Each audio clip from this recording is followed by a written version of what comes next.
찬송 부르겠습니다. 401장입니다. 찬송가 401장 부르겠습니다.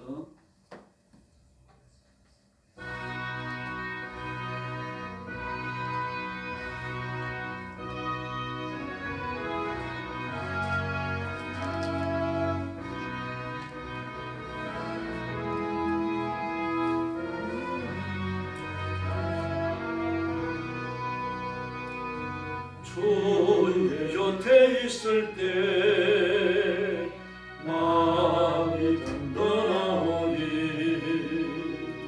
주여 내가 살 동안 인도하여 주소서. 주여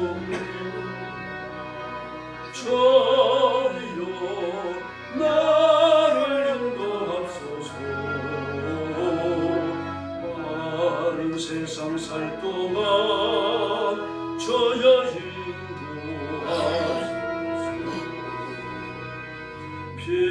피난처인 예수여 세상 물결 험할 때 거시 눈에 베푸사 나를 숨겨줍소서. 주여 나를 인도하소서. 마른 세상 살 동안 주여 인도하소서. 세상 풍파 지나고 영화로운 나라와 눈물 없는 곳으로 돌아가게 합소서. 주여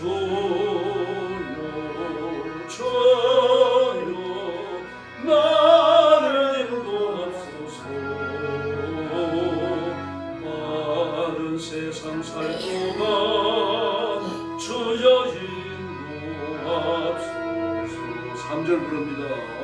세상 풍파 지나로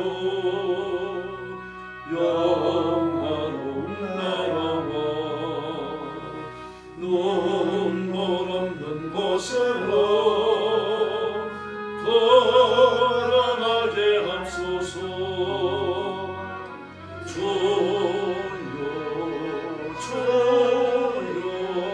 나를 인도하소서. 마른 세상 살 동안 주여 인도하소서.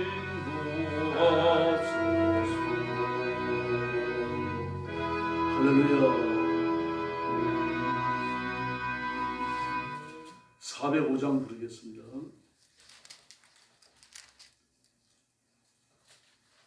(405장입니다)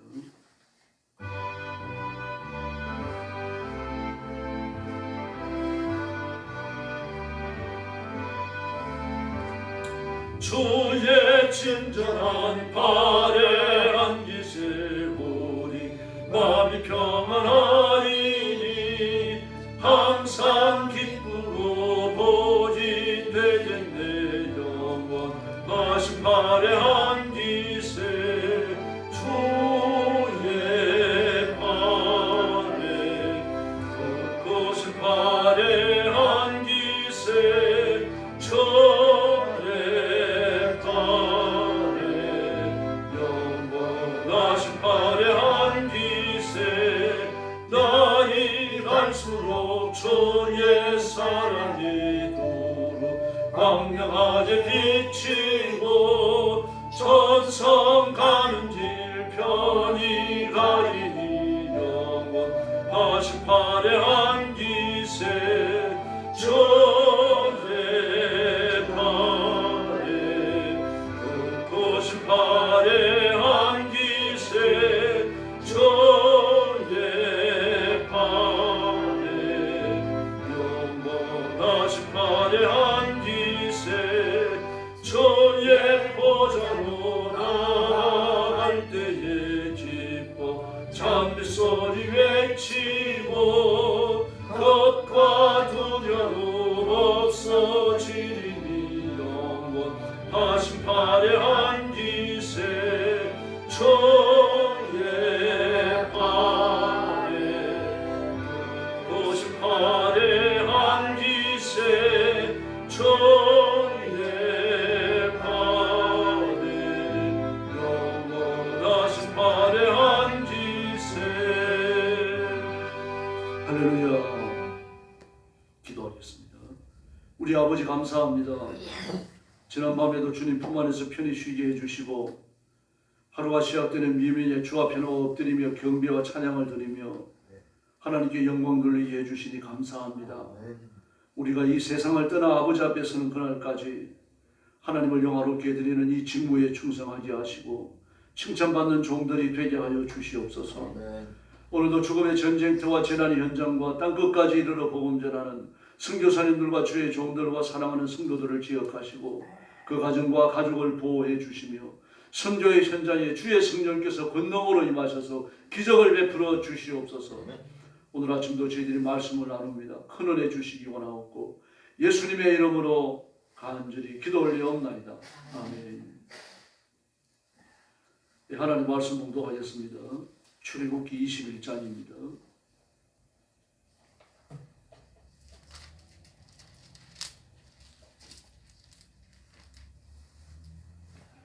출애굽기 21장 1절 말씀부터 제가 먼저 봉독하겠습니다.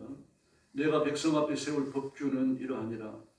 내가 히브리 종을 사면 그는 6해 동안 섬길 것이요 7째 해에는 몸값을 물지 않고 나가 자유인이 될 것이며 만일 그가 단신으로 왔으면 단신으로 나갈 것이요 장가 들었으면 그의 아내도 그와 함께 나가려니와 만일 상전이 그의 아내를 주어 그의 아내가 아들이나 딸을 낳았으면 그의 아내와 그의 자식들은 상전에게 속할 것이요 그는 단신으로 나갈 것이로되 만일 종이 분명히 말하기를 내가 상전과 내 처자를 사랑하니 나가서 자유인이 되지 않겠노라 하면 상전이 그를 데리고 재판장에게로 갈 것이요 또 그를 문이나 문설주 앞으로 데리고 가서 그것에다가 송곳으로 그의 귀를 뚫을 것이라. 그는 종신토록 그 상전을 섬기리라. 사람이 자기의 딸을 여종으로 팔았으면 그는 남종같이 나오지 못할지며 만일 상전이 그를 기뻐하지 아니하여 상관하지 아니하면 그를 속량하게 할 것이나 상전이 그 여자를 속인 것이 되었으니 외국인에게는 팔지 못할 것이요 만일 그를 자기 아들에게 주기로 하였으면 그를 딸같이 대우할 것이요 만일 상전이 다른 여자에게 장가 들지라도 그 여자의 음식과 의복과 동침하는 것을 끊지 말 것이며 그가 이 세 가지를 시행하지 아니하면 여자는 속전을 내지 않고 거저 나가게 할 것이니라. 사람이 쳐 죽인 자는 반드시 죽일 것이나 만일 사람이 고의적으로 한 것이 아니라 하나님이 사람을 그의 손에 넘긴 것이면 내가 그를 위하여 한 곳을 정하리니 그 사람이 그리로 도망할 것이며 사람이 그의 이웃을 고의로 죽였으면 너는 그를 내 제단에서라도 잡아내려 죽일지니라.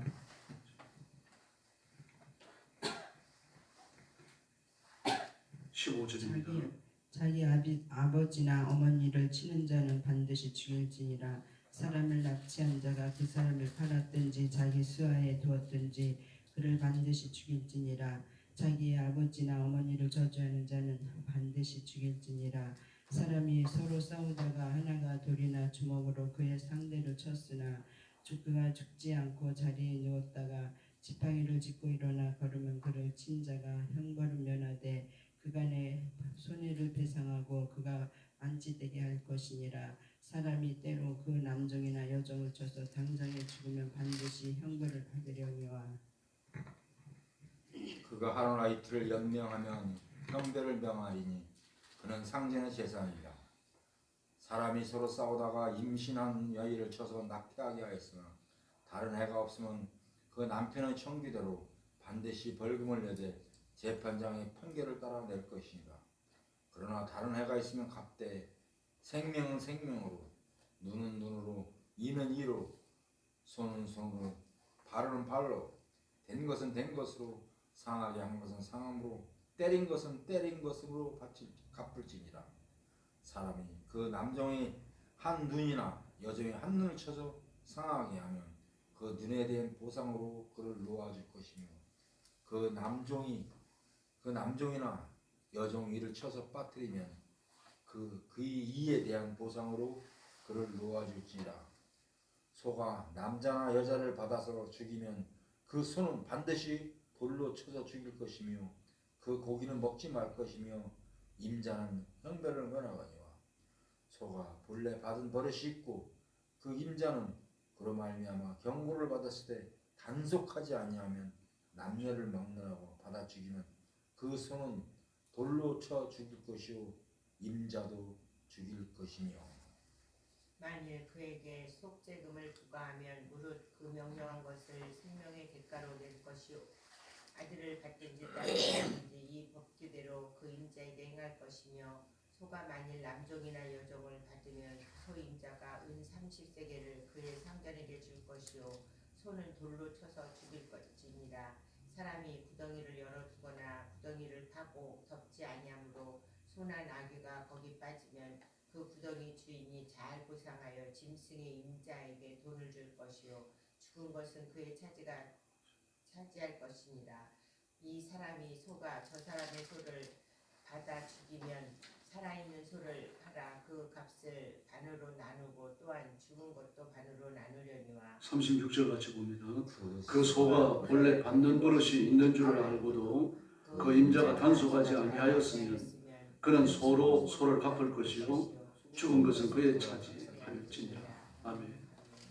민형사상의 법전입니다. 뭐 현대 법정과 비교해 볼 때 그렇게 뒤처지지 않죠. 살인과 과실치사를 구분했다는 것은 대단히 높은 윤리입니다. 뿐만 아니라 존에 대해서도 그렇게 하고 있죠. 1절부터 10절까지는 11절까지는 존에 관한 법이고 12절부터 27절까지는 피해에 관한 겁니다. 여기 살인에 관한 것 다루고 있고 다음에 28절 이하에서는 소유자의 책임에 관해 갖고 다루는데 역시 사형도 가능한 그런 책임이 규정되어져 있습니다. 1절에 보니까 내가 백성 앞에서 공포하여야 할 법규는 이러하다라고 말합니다. 그러므로 이 말씀은 모세가 깊이 연구해서 만들어낸 것이 아니고 하나님이 계시로 주어졌다는 것을 주의하셔야 됩니다. 하나님께서 이 계시를 주시면서 모세가 300만이 넘는 이스라엘 백성들을 어떻게 다스려야 할지 그것에 관한 규칙들을 주시는 겁니다. 그러나 어떤 사람이 종을 이렇게 돈을 주고 사왔다고 하면은 6년 동안은 부릴 수 있지만 7년째는 원칙으로 돌아가게 하라고 말합니다. 대개 그 동족을 종으로 삼는 경우는 돈 때문입니다. 뭐 그런 경우가 아니면 거의 없습니다. 돈을 꿨는데 못 갚을 경우, 그 돈을 못 갚는 사람은 돈을 구워준 사람의 집에 가서 종살이를 해야 됩니다. 돈을 많이 구웠을 경우라고 하더라도 희년이 되어지면 반드시 돌려보내야 됩니다. 그럼 희년은 언제부터 카운트합니까? 출애굽하는 그 해부터입니다.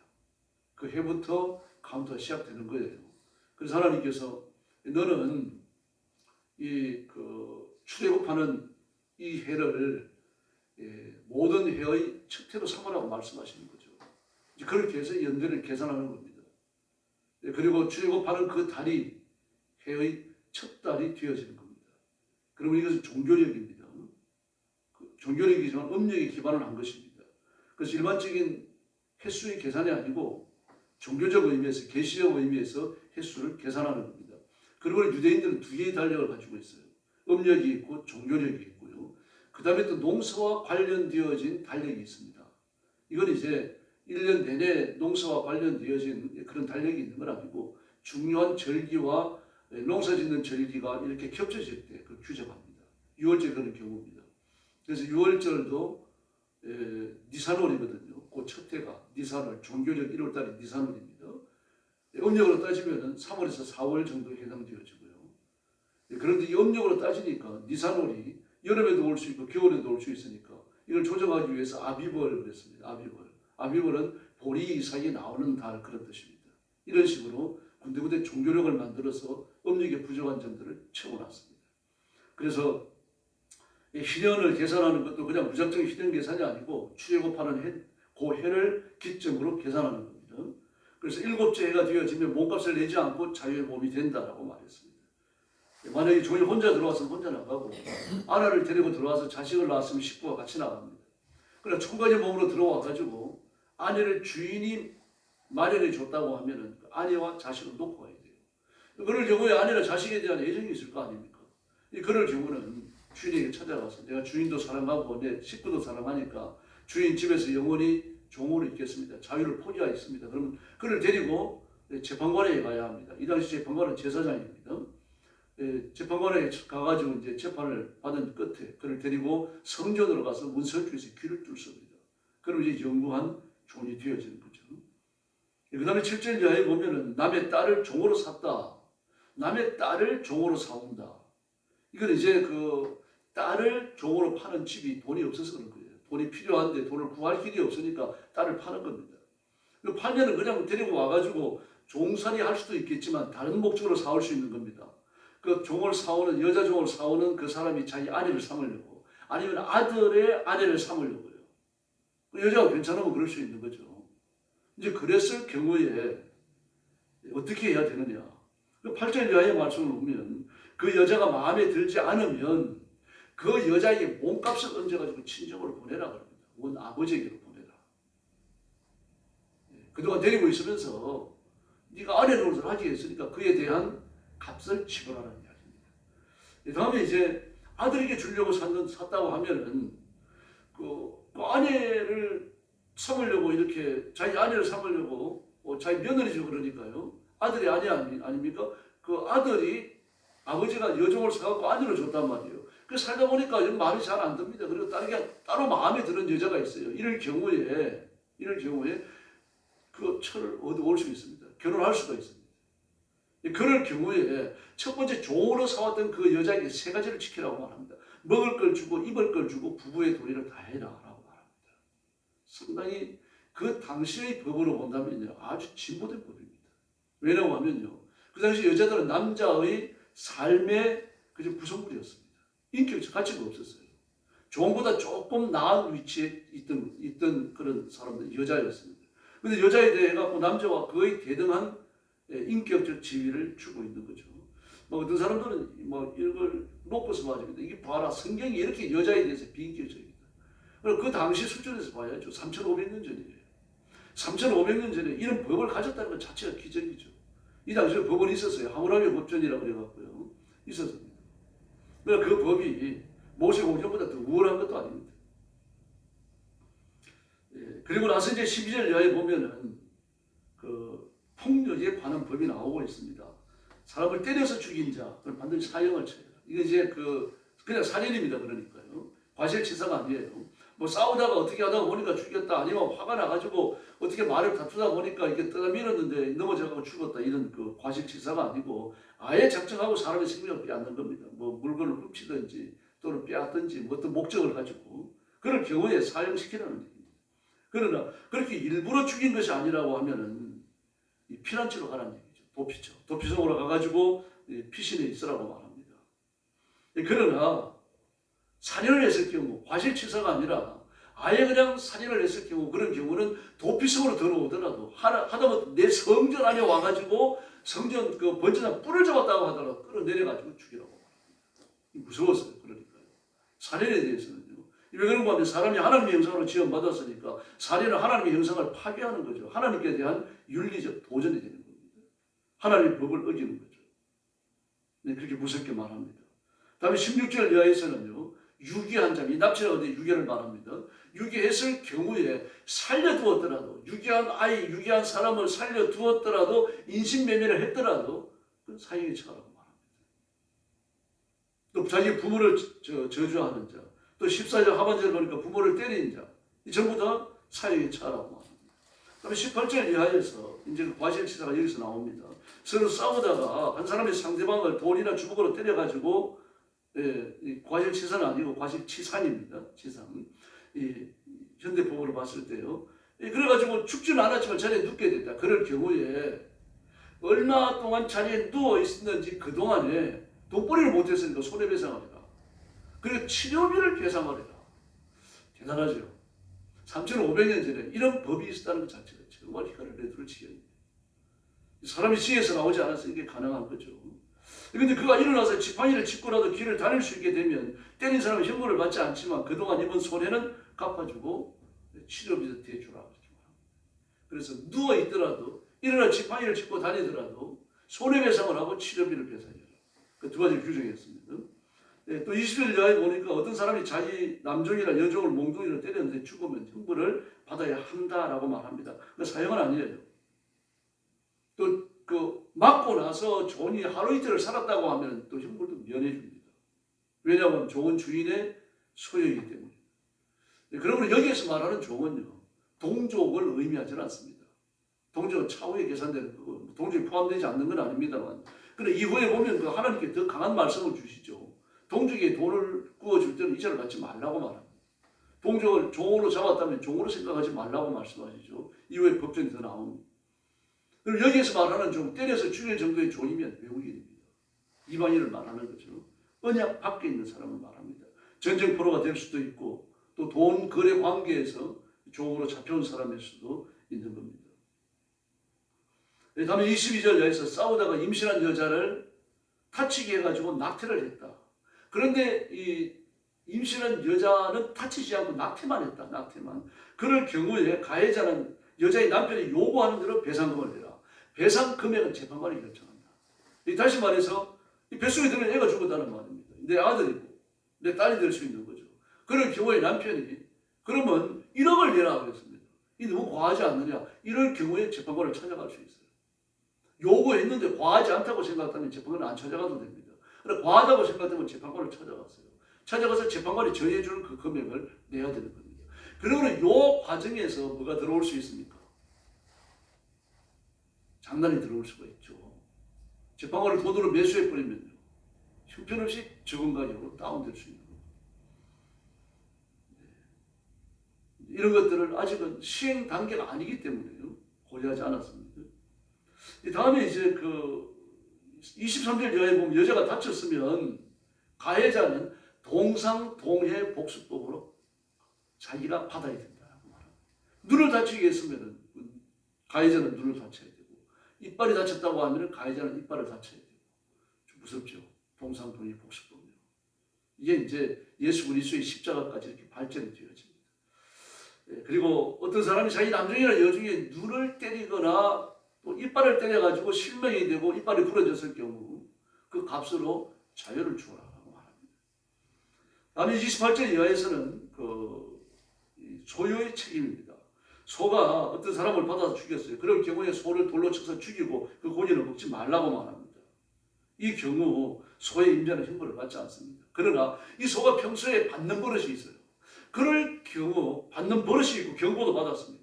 그럴 경우는 소도 죽이고 소임자도 데려다가 사형을 시키라고 말합니다. 소가 받는 버릇이 있는데도 주의를 하지 아니하고 소를 단속하지 않았으니 고의성이 있다는 이야기입니다. 이건 살인으로 봅니다. 과실치사로 보지 않고요. 그리고 만약에 피해자의 집안의 가족들이 소에 받아 죽었단 말입니다. 그럼 죽은 사람의 가족들이 처벌을 원치 않는다라고 말하면 재판관이 배상을 명령하고 배상의 액수까지 정해줍니다. 물론 이제 그 배상의 액수는 이 사람을 죽이지 말고 돈이 많은 사람이니까 배상 받았으면 좋겠습니다. 그렇게 말하면 얼마의 배상을 받기 원하느냐. 그럴 경우에 이제 적당한 가격이면 재판 없이, 그래 터무니없이로 본 가격이면 재판관이 개입해가지고 액수를 조정해 줬습니다. 그리고 31절 이하에 보니까요, 소가 나이 어린 소년이나 소녀를 받아 죽게 했을 경우에 소임자의 같은 법을 적용한다라고 말을 하고 있습니다. 그리고 종의 주인에게 소임자는 은 30세겔을 줘라 이렇게 말했습니다. 그 대신에 소는 돌로 쳐 죽입니다. 그리고 어떤 사람이 구덩이를 파놨는데 그 구덩이에 소가 빠져 죽었어요. 또 나귀가 빠져 죽었습니다. 그럴 경우에 구덩이 임자는 짐승 임자에게 돈으로 배상을 하고 죽은 짐승은 구덩이 임자의 것이 된다고 말했습니다. 이 형평성이 굉장한 이 균형을 지금 요구하고 있고 또 그렇게 노력하고 있는 걸 볼 수 있습니다. 또 35절 이하에서 어떤 사람의 소가 그 이웃의 소를 받아 죽게 했다. 그러면 소를 팔아가지고 돈을 나누고 죽은 소도 서로 고기를 나누고 굉장히 자세하죠. 그러니까요. 어울려서 집단생활을 하다 보면 일어날 수 있는 이렇게 좀 중요한 일들을 이렇게 전부 다 자세하게 이야기하고 있습니다. 또 36절 이하에서는 소가 받는 버릇이 있다는 것을 알면서도 임자가 단속하지 않았다면 반드시 소로 배상하고 자기는 죽은 소를 가져가라. 그렇게 말합니다. 이렇게 해서 그 종원형하는 글에도 보면요. 상당히 그 종으로 붙잡혀온 사람은 인격적인 면을 굉장히 중시하고 있습니다. 함부로 하지 않고 있다는 사실입니다. 사형에 대해서는 타협이 없죠. 무섭습니다. 네 가지 경우의 사형입니다. 살인했을 경우, 부모를 때렸을 경우, 부모를 저주했을 경우, 유괴해가지고 데리고 있든지 인신매매를 했든지 이런 경우, 이게 네 가지 경우는 반드시 사형하라. 그리고 이 소를 잘못 이 받는 버릇이 있는 소를 잘못 단속했을 경우, 그래가지고 사람이 죽었을 경우 그 경우도 이렇게 사형을 하라라고 말합니다. 또 뿐만 아닙니다. 고의적인 살인과 과실치사를 구분하고 있다는 점입니다. 이건 하나님께서 그 사람들의 삶을 아주 깊이 들여다보고 계셨다는 것을 우리가 알 수 있습니다. 이러한 법들은 그 당시에 있었던 그 하무라비 법칙이 유일합니다. 고대 근동의 법인데요. 그런 법들과 유사한 형태를 띠고 있기는 합니다. 그러나 하나님께서 제정하셨다는 점을 주의하셔야 됩니다. 인간을 불쌍히 이기시고 악을 건절하시는 하나님, 또 악의 극복을 통해 가지고 하나님의 거룩한 통치를 이루기를 원하시는 하나님의 뜻을 볼 수가 있습니다. 또 뿐만 아닙니다. 이런 것들을 통해 가지고 어느 그 한두 사람에게 이 돈이 과도하게 집중되는 것을 방지하고 있습니다. 그래서 배상제도가 발달하고 있다는 이야기입니다. 이 점을 눈여겨보셔야 합니다. 만약에 어느 한두 사람에게, 소수의 사람에게 물질이 집중된다고 하면요, 사회는 불안해집니다. 과거 우리나라를 보더라도 그 상위 10%도 안 되는 10%가 안 됐죠. 아마 7%, 8%. 이 사람들이 국토의 그 농사 짓는 땅에 7, 80%를 점유하고 있었거든요. 그 밑에 소장농들은 거의 노예처럼 살았던 겁니다. 소장료를 꼬박꼬박 내 어떤 사람들은 과도하게 소장료를 물렸습니다. 또 그 소작주는 주인 집에서 무슨 큰일이나 있으면 가가지고 또 부역을 해야 하고 말입니다. 이런 일들이 벌어지고 그러다가 6.25 전쟁이 터지잖아요. 그때 김일성이가 요구한 게 뭡니까? 부자들의 땅을 뺏어갖고 너희들이 무상으로 주겠다고 했습니다. 그 진짜 무상으로 줬습니까? 안 줘요. 빼앗기를 합니다. 빼앗은 땅은 전부 단위 것이죠. 김일성의 것입니다. 그 주민들은요, 거기 와가지고 일하고 배급을 타가지고 받던 겁니다. 그 속은 거죠. 그러나 이승만은 그렇게 하지 않았어요. 지주의 땅들을 몰수하는 것이 아니라 유상으로 받았습니다. 유상으로 국가가 사들였어요. 그러나 일정 시세보다는 좀 싸게 사들였죠. 그리고 농민들에게 줄 때에 더 싸게 냈습니다. 이러면서 토지 보상 제도가 시작되어지면서 6.25가 터지죠. 6.25 전쟁 중에도요, 토지 보상을 계속했습니다. 이게 전쟁에서 이기는 중요한 단추가 되어져요. 싸워가지고 지킬 땅이 없다고 하면요, 그 공사를 되는 거 막을 길이 없어요. 그 싸워서 지킬 땅이 생기면요, 그 전쟁이라고 싸우는 겁니다. 그러므로 그 이승만 대통령을 통해서 하나님이 깊이 역사하셨다고 하는 것을 우리가 알 수 있습니다. 그리고 복음이 전파되어지고 교회가 설립되고 이러면서 우리 민족이 하나님 앞에 지금까지 우리가 상상할 수 없던 그런 은혜를 누리며 살아가는 겁니다. 그리고 기억하셔야 됩니다. 북한이 믿음이 없어서 공산화된 게 아닙니다, 여러분. 공산주의가 진주할 그 당시만 하더라도요, 북한의 평양은요, 한국의 예루살렘으로 불렸습니다. 그렇게 예수 믿는 사람들이 많았어요. 평양 시민의 절대 다수가 예수를 믿었고 불신자들도 주일날은 장사를 할 수 없었어요. 아무도 가게를 이용하지 않으니까요. 그런데 공산화되었습니다. 근데 우리는 북한 사람들보다 믿음이 좋아서 공산화되지 않은 게 아닙니다.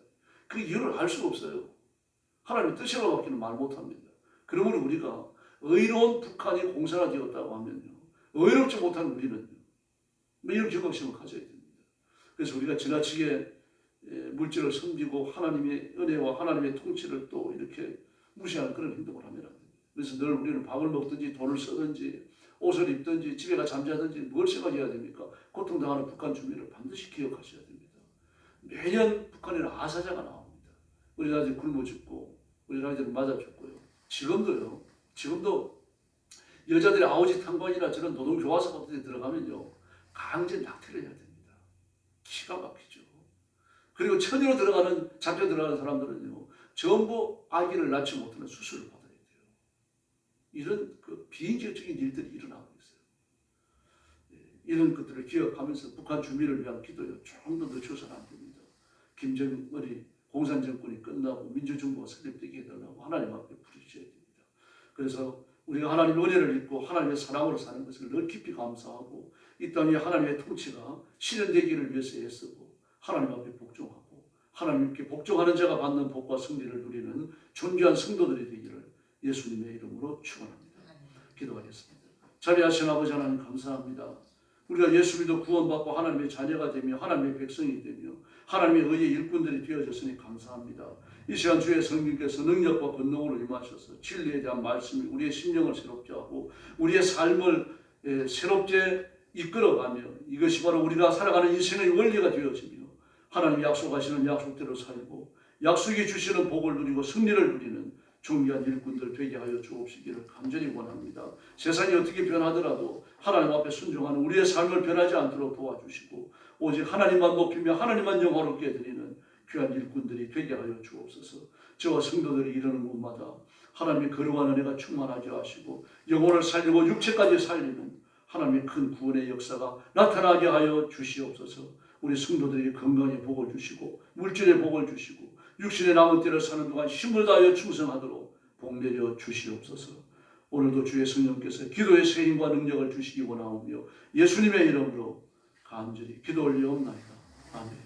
주기도 드리겠습니다. 하늘에 계신 우리 아버지, 아버지의 이름을 거룩하게 하시며 아버지의 나라가 오게 하시며 아버지의 뜻이 하늘에서와 같이 땅에서도 이루어지게 하소서. 오늘 우리에게 일용할 양식을 주시고 우리가 우리에게 잘못한 사람을 용서하여 준 것 같이 우리 죄를 용서하여 주시고 우리를 시험에 빠지지 않게 하시고 악에서 구하소서. 나라와 권능과 영광이 영원히 아버지의 것입니다. 아멘. 합심해서 기도하겠습니다. 자비하신 아버지 감사합니다. 오늘 아침도 주님의 주 앞에 엎드려 경배하며 하나님을 영화롭게 하나님 앞에 우리 자신을 드려